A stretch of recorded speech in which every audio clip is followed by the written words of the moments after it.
Good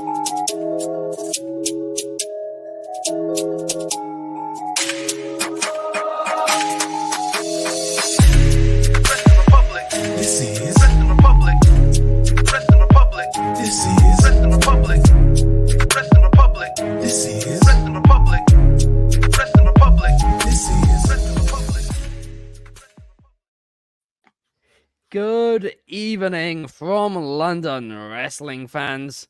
I'm your host, Ben Allison, and you are listening to Wrestling Republic's daily broadcast, your one-stop shop for professional wrestling insight, news, and reviews on a daily basis. Last night was a bit of a stacked one, as we had Impact Bound for Glory, an event which we're going to get into in just a second. Well, more specifically, one thing that happened at the event, one thing that was announced at the event, but also then we had a stacked episode of AEW Collision and Battle for the Belt. So we do have quite a few things to talk about here today. It's going to be a fun show. And for a fun show, we need a fun panel. So firstly, well, I was hoping somebody else was going to be here, but I've had to settle for Clark instead, so it's not going to be that fun. But hello, Clark. What's going on? I'm happy to be here myself. It's been a fun week. 8 shows in 7 days. I'm kind of on a roll right now. Why stop while I'm up with as much wrestling as we saw last night? Me and Carter watched Impact as well as Battle at the Belts and Collision. It's always fun to see that much pro wrestling. Really conveniently, the UFC slotted right in the middle of the day so that we had the just absolute triple whammy. At one point, we had the playoff baseball on one TV. We had the wrestling on another TV. As a sports fan, it really doesn't get a heck of a lot better than spending your Saturday that way. So why not show up today and talk about it on a Sunday? But more importantly, whoever made that intro song, that thing is catchy. That is a good one. We're about to get to that guy because, as we all know, Clark loves spoiling the third man on the panel.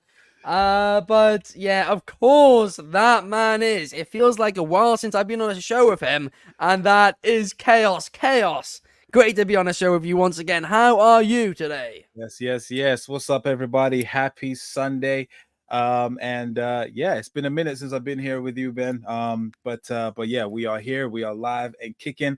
And just wanted to say, I'm still waiting for my royalty check for this theme song. I mean, we've been playing it for a few months now, playing it behind all the reels, and you're just every time I ask you, like you leave my message on read, or I see the dot like it's typing, and then stop. So I don't know what's going on. You're bouncing my checks. I just want to know when I'm getting paid. That's all I want to know. But until then, let's talk about Collision, shall we? In the words of Dana White, no comment. I mean, talking of UFC, that doesn't even feel like yesterday. I mean, Clark, obviously you gave your prediction on the show yesterday. You were very much wrong. I was. It is what it is. Makachev caught him. Seeing spoilers. Press conference afterwards was, pretty gut-wrenching for a guy that's that successful. You could just tell he was in a tough spot. I think they fight that fight 100 times, and it's not necessarily better than 50-50. I think he's gotten caught twice. I don't see a reason that he should be rolled out of a third fight there at some point, not anytime soon, and not without a full camp. Yeah. But even given that, he looked fine in the fight until he got clipped with the big high kick. 2 dominant wins in his own division, and I think we can run it back again. Yeah. But yeah, our thoughts obviously with Volk right now. He seemed very emotional yesterday, in that press conference. Come on, let's go back to work and return better than ever. Absolutely. Let's go. But now let's go and talk about the company, which is, it's currently, as of this minute, known as Impact Wrestling. It used to be known as Global Force Wrestling, and then before that, it was known as TNA, Total Nonstop Action Wrestling. And last night, at Impact Bound for Glory, it was announced that the company will be rebranded once again to TNA. Now, this was something which, a lot of people, didn't see coming. There were no rumors about this. It kind of caught, I think, everybody, off guard a little bit here. I mean, the question straight away, the first question you have is why? Why are they rebranding it? What is the purpose of this, rebrand? And Scott D'Amore gave some clarity on this, and he said that essentially, they want to take the brand to the next level once again. And everywhere that Impact Wrestling goes, people chant TNA. And because of that reason, it's what the fans want, so they're going to do it. It's going to return to TNA Wrestling once again. As always with a rebrand, especially a rebrand of this size, it's going to hurt your business slightly. Because whenever you do rebrand your company's name, it means that people who are, searching for your old company or whatever, it's a little harder for them to find it or whatever. Maybe they see TNA on TV and they're like, well, that's not Impact Wrestling, what I usually watch. For the real casual viewers, it might, catch them off guard slightly. But the obvious thinking when you do a rebrand is long term, right? And they clearly feel long term TNA is a better brand than Impact Wrestling. And it's certainly, an interesting one. I mean, I am wondering, Q, are Anthem possibly, pumping more money back into, TNA again? I hope that is the case, but it's gonna be interesting, to see, that's for sure. I mean, Clark, do you think that this rebrand's gonna make a difference at all? I really don't think it matters. It's funny. I was joking about it with you pre-show. TNA was slang for some, not necessarily TV PG stuff in the late 90s, early 2000s. Like that, famously, the first time I got a TNA pay-per-view, my dad saw the cable bill and like looked at my mom and was like, "You let Clark watch a TNA wrestling show?" And she's like, no, it stands for Total Nonstop Action. But even then, at the time, it wasn't the strongest brand name in the world. Now, at the height of TNA / Impact, you had Impact Wrestling on Monday nights on Spike TV, right? I would say in the early 2000s, that was probably the peak for TNA, and Impact was the name of the show, and TNA was the name of the promotion. So if they're trying to drum up some nostalgia, I guess I get it. But other than that, this kind of seems like we're doing something just to get people talking about it. And while I have appreciated a lot of TNA wrestling and a lot of what TNA wrestling was able to accomplish as far as producing stars that went on to do bigger and better things, those bigger and better things happened outside of TNA, even when whether it was called TNA or Impact. Those bigger and better things always happened in a different organization than either TNA or Impact. And I don't know how much this does anything to move the needle in a direction where they're competitive with the big guns of the industry. I mean, here's the thing, right? It feels like once, twice a year we have something like this with Impact or TNA, whatever, right? Where there's some like big news, right? Whether that's a rebrand now or whether it was, Trinity, formerly known as Naomi, debuting just a couple of months ago. It's honestly, and then before that, there was, of course, that pay per view in the pandemic where they got tons of WWE names and they were like, this is a new beginning. But every single time we hear, these big things, it's like they're finally going to get the eyes on them that they deserve to have on them. And then after like 2 weeks, it dies down. Yeah. I do wonder why that is the case. Because, I mean, everybody who watches the product says it's great. And when I watch the product, it's, it's solid. Some of the stuff is a little over the top for me at times. But there's also a lot of stuff I love on there as well. But I don't know why people, don't watch it. I don't, and that's myself as well. I'm like, why don't I, go out my way to watch it each week? Is it that there's too much wrestling going on for me to keep up with? Because I think maybe that is the case. Chaos, what do you think about this?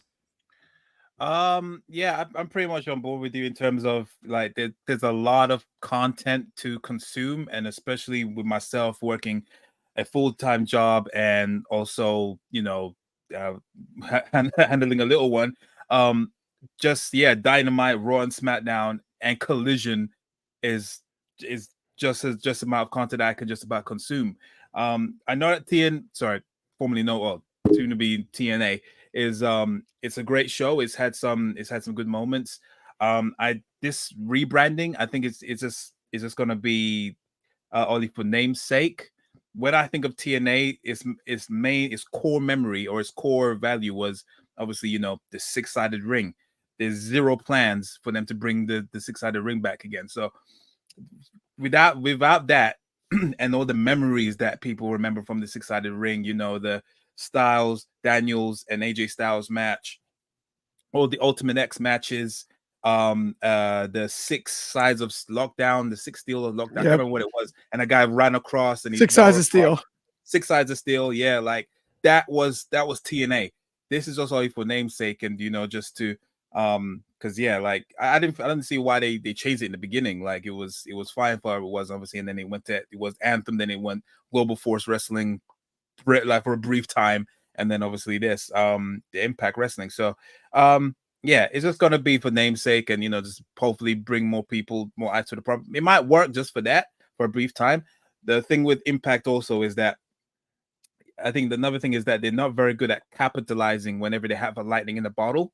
Because yeah, like you had like Trinity, they had the return of Mickey James, you know, Nick Aldis, all these kind of people, and all these moments happening, Moose and Josh Alexander and all this stuff, and you know, Eric Young finally becoming world champion. For some reason, or you know, when they say it's a new era and stuff, for some reason they've just not been able to capitalize on all this stuff, and like that's why it just dies down. I don't know, maybe it's the marketing, or you know, just they're just not able to find a way to capitalize on it.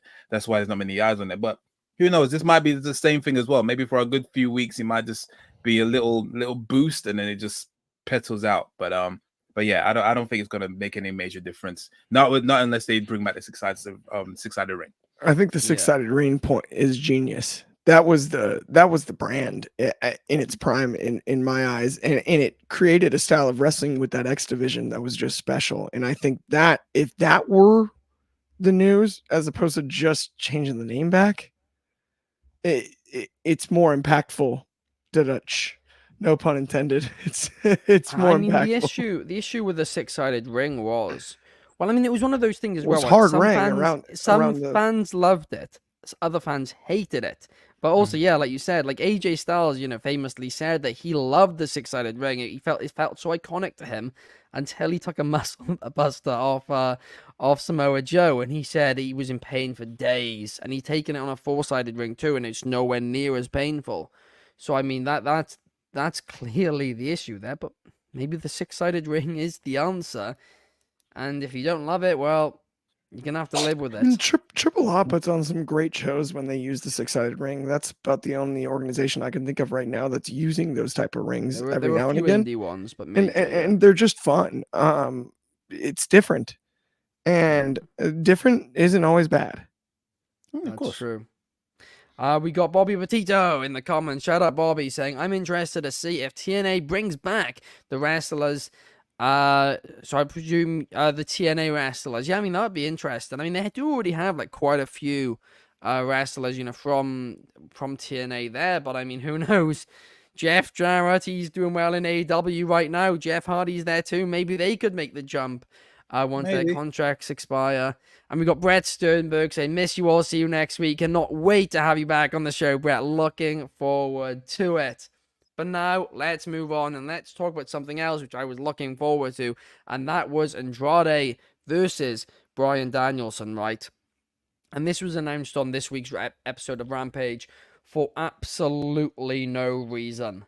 Can dream matches draw? Of course they draw.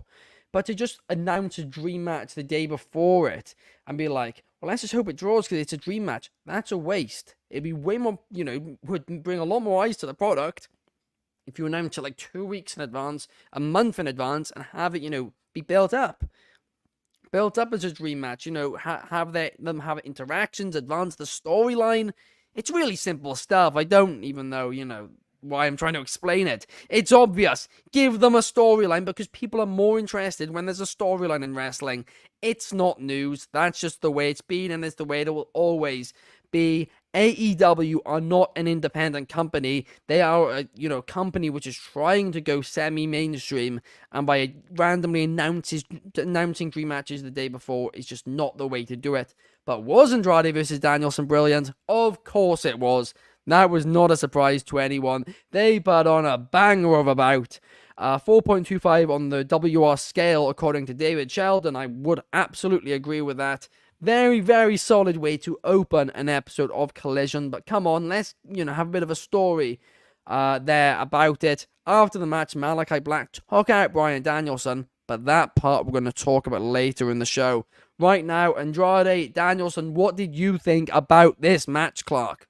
Of course, enjoyed it. Bryan Danielson's amazing, and I will say this: I agree with a lot of what you said, but at the same time, it very much fits Bryan to just wrestle someone. I think some of the brilliance of the Bryan Danielson, Daniel Bryan storytelling over the years is that he seems disinterested in the storytelling side, and these natural stories appear because he's just there to wrestle and put on a show.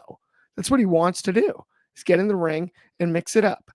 And I don't mind it in the least every now and again when it's Danielson. I'll give the pass there, I think, in relation to you, Ben. But I do definitely hear where you're coming from on the booking dream matches side. If it was any other performer, I'd be a lot more harsh. But it is Danielson, so I'm going to, right, and it's that final run. Let's get him in the ring with as many great performers as possible. And you don't have time to tell all those stories, right? Now, I think part of the brilliance, though, like I mentioned before, is Bryan isn't necessarily concerned as in the world of wrestling as others about, rivalries and storytelling. He's concerned about bell to bell work. The brilliance of stories coming around behind it, that's something we're going to talk about later. I know I'm not supposed to mention it, but right, and I'm not going to mention it either, but we'll talk about later. There is storytelling that was involved in this match and relevant to this match during the celebration part. And I think that's where we saw what you were asking for, kind of that gap filled. Now, to your point about Andrade and Danielson being something you could tell a full story about, yes, of course. But we still got it. And we still got it during this phase where Bryan is on the way out. That's the truth. He's told us, right? And we got the match and they delivered. Bell to bell. You kidding me? I could watch him wrestle 10 times. Absolutely. No, I couldn't agree. I couldn't agree with you more, Clark. I mean, here's the one thing, though, right? I understand the point you're saying completely about, of course, Danielson, this is his last run. He wants to work a lot of these dream matches, but there's no time to build a story for each of them. That's fair enough. But was Danielson or Andrade on this week's Dynamite? No, neither of them were on it. So why didn't they do either something there, or if they couldn't travel there for some reason, why didn't they shoot it on Collision last week and then do the build there? Because at least there'd be something. Excellent question. Even a video on social media would have been nice. Just something to give it a little bit of a bonus. But again, because it's Bryan Danielson, I'm going to give the benefit of the doubt on this one, personally at least. Fair enough. I mean, to us hardcore fans, it's hard to complain, but we're making a point every week about why isn't Collision getting these viewers? Well, you need to tell the casuals a story about it, even if you're somebody as great as Bryan Danielson. No question. The match itself was great. But now let's move on to something which, has had a bit of a story, but it's a bit of a weird story, and that is Jeff Jarrett versus Eddie Kingston, right? So, I'm going to try and explain this one. Eddie Kingston, currently the ROH world champion, very much deserved it. Great. I'm sure he's going to have a fantastic run with it, and I'm enjoying it so far. But Jay Lethal wants a shot at his championship. So how is Jay Lethal going about getting that shot? Jeff Jarrett versus Eddie Kingston, with the stipulation being that if Jeff Jarrett wins, then Jay Lethal gets a championship shot. Not Jeff Jarrett gets a championship shot. Jay Lethal gets a championship shot. I mean, this is basically a championship contenders match, but with somebody not the contender. It was really, really weird. I don't know how I felt about that stipulation. And this entire match between Jeff Jarrett and Eddie Kingston was, it was fun, right? It was a fun match. I'm not complaining about the match itself. It was fun. It was what it needed to be. It was very messy, but it was meant to be messy. But yeah, of course, in the end, Jeff Jarrett got the victory because just the entire Jarrett family just completely murdered Eddie Kingston. It was like a 5-on-1. It was like, does Eddie Kingston have no friends? I mean, clearly the relationship between him and John Moxley is in tatters after the Claudio Castagnoli feud. But yeah, Eddie Kingston, Jay Lethal, that's now on the cards, and I'm looking forward to that one. Eddie Kingston later in the show cut a phenomenal promo on Jay Lethal, saying that I don't want this Jay Lethal, I want the Jay Lethal of old. The Jay Lethal who was a star in Ring of Honor, the one who carried the brand in ROH for years. And yeah, Eddie Kingston sold me on that match in that promo later on in the show. But yeah, this storyline in this one was a little weird. Chaos, what did you think about it? Yeah, no, I'm pretty much on board with you. I mean, I'll be honest. I don't know how this feud started. I've not been keeping tabs on it. Until obviously they were trying to explain it. Even the commentators were saying like this story is complicated. It doesn't make any much sense. Tony and that the whole commentator team was just baffled with how this works.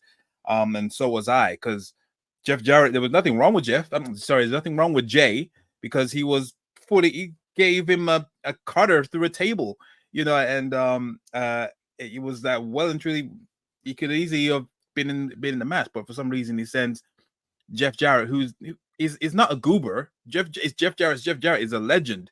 He's not someone that should be doing someone else's dirty work, especially someone of Jay Lethal, and he's not going to get anything out of it. But putting that aside, I agree. The match itself was fun. It was a typical street fight. They've used the props, there was a table spot that didn't go quite to plan. But eventually I think they did it eventually. But yeah, it was cool. Karen Jarrett was being Karen as much as you can. And yeah, like you said, it was a 5-on-1 attack. Even she got some lumps in at the end. But yeah, unfortunately, yeah, it made Eddie look kind of weak, and yeah, just the storyline doesn't make really much sense. But I agree, the promo that Eddie did, phenomenal. The crowd was even hyped behind it. They were, he's always saying like, I don't want to give you a beating in front of your own mother and whatnot. But at the same time, you kind of deserve it. So, yeah, I'm looking forward to that more than and hopefully making sense out of this, because yeah, it just did not make any sense. But it is what it is. That's AEW for you. That is the case. Like some of these storylines, especially more often than not when they include Jeff Jarrett, there's always a story there at least, but it's always a very weird story, and you're like, hang on a second, like out of all the stories we could do with all this talent we have, to put time into this one's a little bit random. I will agree with you on that. But yeah, ROH Championship match, Eddie Kingston, Jay Lethal. At least there's a story there for it now. I mean, this entire thing is kind of like, which is what I presume they based this on. When a champion, a heel champion, let's say Jay Lethal was champion, and he'd be like, okay, Eddie, to get a championship shot, you have to beat Jeff Jarrett. It makes sense. That's something they've done. So I guess they're trying it in reverse, but it makes no sense then. It's like, no. Well, Jeff, why is he calling the shots? It doesn't make any sense. But yeah, it's weird. But it's beyond weird. It's beyond weird. But something else which is beyond weird is this masked figure appearing on AEW television as of late. The Guns took on a tag team whose name I have remembered until like 5 minutes ago, and now I've completely forgotten it. But the Guns were taking on a low card tag team, and very quickly got the win. It was a very quick squash match. Nothing special. 1, 2, 3. Guns up. Bullet Club Gold. Bullet Club 4444 live. But yeah, Guns got the win. I thought, okay, segment over, cool. And then the screen goes black. And I'm like, oh no, we've got more production issues. Thankfully not. Production was all fine. And instead, it cut to this 5-second video package of the man wearing MJF's devil mask, just turning his head. And there was no giveaways as to who it could be. I mean, of course, in that original attack, one of the people looked like they were wearing a neck brace, which led to a lot of people thinking, hang on, is this, Roderick Strong? But I was looking at this yesterday. The guy wearing the mask was definitely not wearing a neck brace. I don't know. Who could this be? Who is the man wearing the devil's devil mask. Clark, give me your prediction. So I'll start with the obvious answer, which is MJF. It's probably MJF and the start of him really turning heel. But I thought about it, and I might have to step on my own toes here.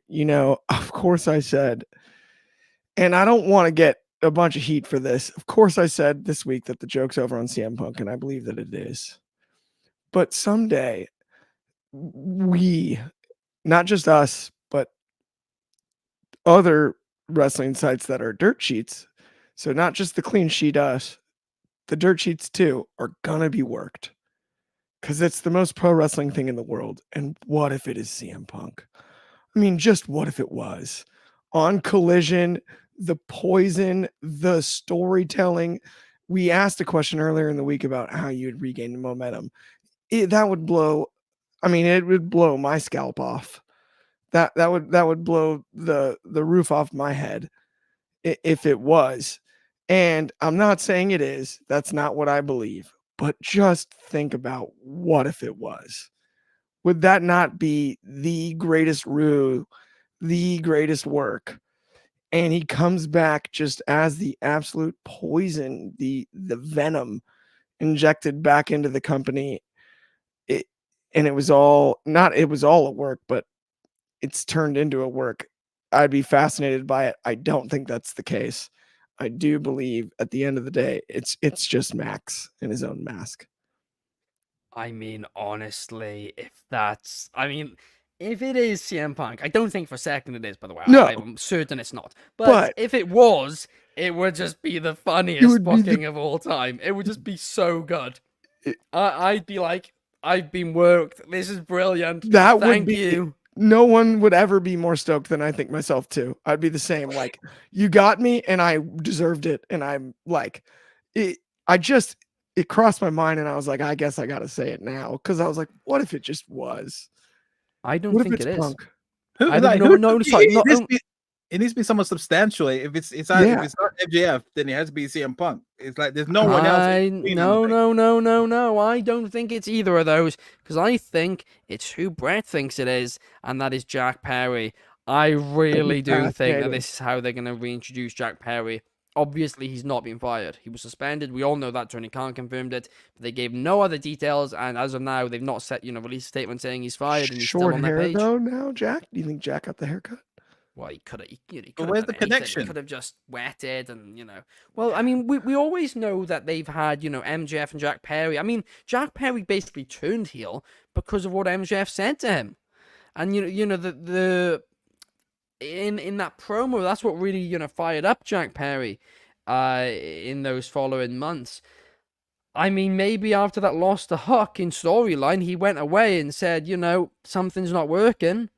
Maybe I need to do what MJF's doing because he's the only one out of the four, the four pillars who's succeeding. Possibly, I don't know. Okay, fair enough. What if it is Punk? But what if it's Punk? The build ain't right. Like you can see, that's not Punk. Even though, funny enough, Punk has just posted himself at the gym, so he's working out for something. So who knows? But he's working. The best story. We would all be stoked about that. We absolutely would, but all CM Punk is working out for is to work the fans. But let's now move on, and let's move on to talk about Miro, because we had a bit of an argument on this show the other day, on the panel about this match, Miro, Action, and Andretti, how the feud, was built and all this. Me and Clark both said that, it makes sense. Miro's trying to be, overprotective over his wife. He's the bad guy. He's the gaslighter. He's the manipulator. Meanwhile, Action Andretti, he just wants, he wants to give his career a little bit of a push right now. And he thinks CJ Perry is the right one for him. Well, Miro and Action Andretti, it wasn't a squash. I thought it was going to be. It wasn't. It went on, a few minutes. But in the end, Miro did dominantly win. CJ Perry didn't do anything to help Action Andretti. So, I mean, I guess that's over.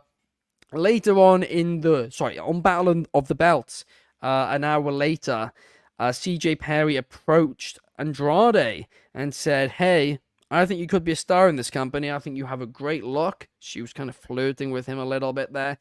And I think I could turn you into a star. She walks away. Andrade turns to the interviewer and goes, What? And the interviewer explains it to him, like, CJ Perry might want to manage him. And he goes, for the audio only listeners, he basically did a face where he was like, yes, no, yes, no, yes, no. And then he turned and walked away. So we're none the wiser, but I guess we're getting Andrade versus Miro in the very near future. But Chaos, what do you think about all of this? First off, I didn't see Battle of the Belt, so when you explain that, as soon as you're doing them facial expressions, that kind of reminds me. Do you remember that brief time when Shelton Benjamin was literally just looking in the camera and just looked puzzled, and he's faded to black? Nothing came from that, but that's what it kind of reminded me of. And if that's what he's going to take over and do that, then I'm cool with that, because that's very typical Andrade. But yeah, going back to the whole match itself. Yeah, the match was fun. I thought it was going to be a squash, especially there was this move where, obviously, at the beginning there was Action Andretti was getting the better offense, and then I think he did a springboard, and then Miro just clattered him with a proper double X handle while he was in the air. I was like, Jesus Christ, he smashed his face in. And that's what I was going to be. Yeah, but he put up a good fight. It was very fun. Miro made him look good. And yeah, Action Andretti, he definitely needs something to take advantage of, the biggest, quite frankly, the biggest upset of the year. Did that happen this year when he beat Jericho? It did, didn't it? I think it was last year, to be honest. Jesus, man, this time does not wait for no man. But yeah, he needs something to break, because that was quite a big win for him, especially when we saw that. So, and yeah, this obviously could have been a decent route. And you're right. The other thing is, I'm not sure about this Lana thing. I don't think she brings anything to this story. I know she's trying to find the manager, but trying to manage someone, but then like that's the biggest disrespect, that your husband doesn't want you to manage him, and it's just like, but you're still saying that it's weird. I just don't see where they're going with this. So yeah, I feel like she doesn't really factor in this the best way, but yeah, other than that, the match itself was fine. Great finish. Very, very believable. I just want Miro to be in the title picture again. That's why I really wanted to see it. This thing is just making this. It feels like it's spinning the wheels. It needs to be in the title picture, be a viable threat to either the TNT title or the AEW World Heavyweight Championship. That's where he needs to be, especially if he's on an undefeated streak this year. So yeah, I don't know why they're taking their time, but the match itself was fine. Get Lana out and do something else with her. I think she's great, but not just, this is the wrong place for her.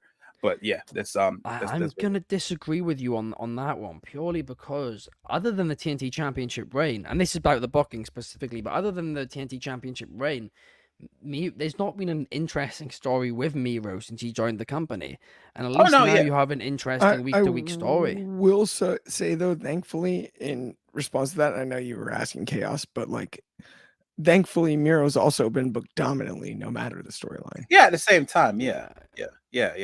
But because before he was in plenty of stories, but I'm not sure how much we loved those. No, he wasn't really in many stories. Bobby Lashley. Sorry, I meant in AEW. Sorry, I meant in WWE. Right? I'm saying the US title reign. The US title reign, that was good. Yeah, that was. And Rusev Day. Rusev Day until like Rusev Day too. They didn't like that he went over. But yeah. I think there was still a high proportion of stories back then than now, to be honest. No, there was more stories. He just wasn't booked dominantly. Outside of the reign that you mentioned. I'll agree with that. Yeah, no, he had more stories. He just wasn't booked in a way that. So I do agree with you on the booking part is part of it, and the storytelling part is part of it. But when he is in a story, he's been the dominant wrestler that he should be, which I do think is like something that's worth noting, right? Yeah, because you look at the League of Nations and he's taking bumps and losses, and you look at what happened with him and Cena, you look at all of that, right? Like it's true. It's you can't have both. No, of course. the thing is, obviously, with in AEW, especially, sure, he's been marketed or booked dominantly. At the end, when it comes to the apex, he doesn't win at the end, and it's Yeah. like it doesn't. There's no real end goal, and it's like he starts all over again. Start being dominant when it comes to the final lap, the final hurdle. He fumbles. That's what I'm saying. So the booking on it is very frustrating. That's why he needs to have a title at some point. That's a brilliant point too, and I think it's interesting too because you have 3 dudes, him, Wardlow, and Hobbs, that in my eyes should just absolutely maul people all the time. All 3, right? And you have one that's a total veteran in Miro, and then the 2 young dudes. Someday I have a weird feeling AEW is going to figure those 3 out. It separately, right? Those are separate issues. But at some point, they're so clearly talented. No matter how critical we can be of the booking of those 3 characters, we all 3 recognize the talent. And at some point, I feel like we'll find a nice rhythm, and it'll work because it has worked in spurts, right? Yeah. And it's one of those things where Miro, to me, because of the age factor, not that he's old, but he's older than those 2. That one is the one I would prefer him to be pushed aggressively sooner, if that makes sense. Yeah. I mean, I'm actually checking the age of. No, sorry, you are right. Sorry, Miro is older, but Wardlow and Powerhouse Hobbs are. Powerhouse Hobbs is only 32, but Wardlow's nearly 36, which is just crazy to me. That is But that is different, but I mean, when you come from other sports too, and yeah, it's a things like different that thing. too. You've not taken as many bumps, yeah, absolutely. Yeah, But now less let's mileage. talk. Yeah, absolutely. Let's now talk about the main event on Collision because it was Ricky Starks and Big Bill defending their tag team championships against Claudio Castagnoli and Wheeler Yuta, and this match was very long. It was very good, but it was very long. Had not a huge build. And this was just, as I was watching this match, right, I was like, as a hardcore fan, I'm enjoying this. But to somebody who doesn't really know much about AEW, this being the main event, it's like, I don't think they built it well enough for it to be the main event. And I kept thinking to myself, would this be a type of match which WWE would put in their main event? And the answer is no. No way would they put on, two people like this when there's not much of a story there, unless they were like big stars, which unfortunately these 4 guys aren't being booked like really big stars most of the time. Claudio was big in Ring of Honor, of course, but outside of that there. But the reason why I think this went on last was because of the angle at the end where the House of Black took out, they did take out Claudio, and Wheeler Yuta helped Starks and Big Bill get the victory. And then the Blackpool Combat Club came out. Jon Moxley came out. Jon Moxley returned to the ring, and it was a bit of a brawl. Clearly, the direction for this is House of Black versus the BCC, specifically as well, because earlier in the night, House of Black also attacked Bryan Danielson and FTR. It seems like FTR will also be joining up with BCC as well for this feud, while Ricky Starks and Big Bill will seemingly be aligning themselves with House of Black. That element's a bit confusing, but what I will say is this: I love House of Black. Had a storyline throughout this entire show. I praised shows over and over and over again when they have a story throughout them, and this did with the House of Black. We did an Instagram poll the other day where 87% of fans said that Malachi Black has been misused, underutilized in All Elite Wrestling. Hopefully this is the turning point. Hopefully this isn't now, 50-50 stop-start booking. Hopefully this is the turning point where House of Black are booked to be, the top faction they can be. I'm excited for it. I'm excited for Malachi Black versus Bryan Danielson as well. Chaos, what did you think about this one? Well, yeah, I mean, first off, let me just talk about the match itself. I agree this match should on paper, yeah, I don't think it's a viable main event. I mean, and obviously I'm not saying I have any scoop or inside scoop around this. This is not what we do and whatnot, but I just feel like this whole Stark situation, it feels like it's like a bunch of IOUs because of how much they promised him with the Punk situation, and then as soon as that went down the toilet, now obviously he had they gave him Bryan Danielson, they gave him the tag titles, they're giving him like the main event of Collision. It just feels like a whole IOUs out of nowhere that they just they feel bad and just giving him everything at this point. Because I don't see how Claudio and Yuta warrant a tag team title match. I don't feel like they've done much. I know there was like a little recap of their match on Rampage, but Rampage really. So so yeah, it was fine. I didn't nothing substantial happened. It was a typical TV main event match, if you want to put it that way. But yeah, obviously the main talking point was, of course, House of Black. And then it was yeah, it was the House of Black show. And the thing is, obviously this whole situation was like pretty much the AEW of old, in terms of they are branching out all these people, all this they're having branching storylines. Obviously, yeah, he attacked Andrade, or Bryan Danielson, sorry, earlier on. Then they attacked FTR and company after later down the line, and obviously now the main event, they showed up on there to finish off regarding Claudio and Yuta and whatnot. But yeah, it was fun, man. It was cool. Obviously they do need a dominating faction, because obviously that is what WWE is doing in terms of also branching storylines into other situations, and obviously they have dominating factions with Bloodline and Judgment Day right now. So they need someone established. That the trend now is factions right now, and the most favorable one right now is House of Black, in my opinion, right now. And obviously there's other ones that's waiting in the wings. But yeah, it was great. I'm glad to see Malachi Black here, and I agree, he has been underutilized. Sure, they gave him the trios title run, but yeah, we need to see him in some singles run action, and while still being part of House of Black, and just be the dominating force that he can be, because yeah, there's so many missed opportunities, not just in AEW but in WWE as well, and he just needs the best what he can. So yeah, I absolutely could not agree more with you, Chaos. What do you think, Clark? No doubt. I mean, you did say something though about WWE wouldn't book something like this, and we just saw the Judgment Day win the tag titles back. Like I'm sorry, the TNT That's titles not the back same thing. I'm on on about Monday putting a night. random Yeah, thing. no, we've got hot potatoes over on Monday Night Raw, I'm not on and about all hot of a sudden potatoes. we're upset about a tag match that involves a guy like Ricky Starks, one of the best in the absolute business. Starks gets the win. Starks with Big Bill, aka W. Morrissey, aka Big Cass, whatever you'd like to call him, is nothing short of delightful.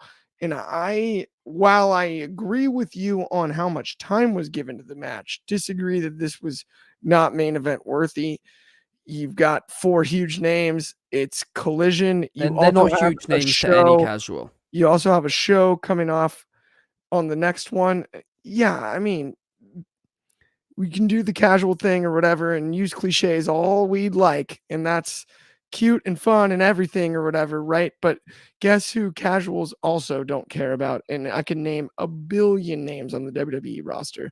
The casuals do not care about Bronson Reed in a big spot against Gunther, as great as that wasn't match main was. event. That wasn't main event. Casuals don't care. I get it wasn't a main event. That's not the point. I mean, I tell you what, if you think casuals care about the tag title picture in the WWE, you're out of your mind. Those tag team titles have been absolutely abused for weeks on end, and well, basically since the loss for Sammy and Kevin. I'm just telling you, at least as far as I see it, I had no problem with the match, and it's always great to see Ricky Starks go over. And then, as Chaos mentioned, the House of Black. Nothing short of delightful there. Malachi Black deserves that singles run. Absolutely. That's the direction from here. That's where you go. That's what we can agree on there. But I'm sure we're gonna get further into that tag team discussion another day, Clark. I can tell you that much for sure. But guys, thank you so much for joining us today. Thank you. Yeah, we should take it to the table. Thank you to Clark. Thank you to Chaos.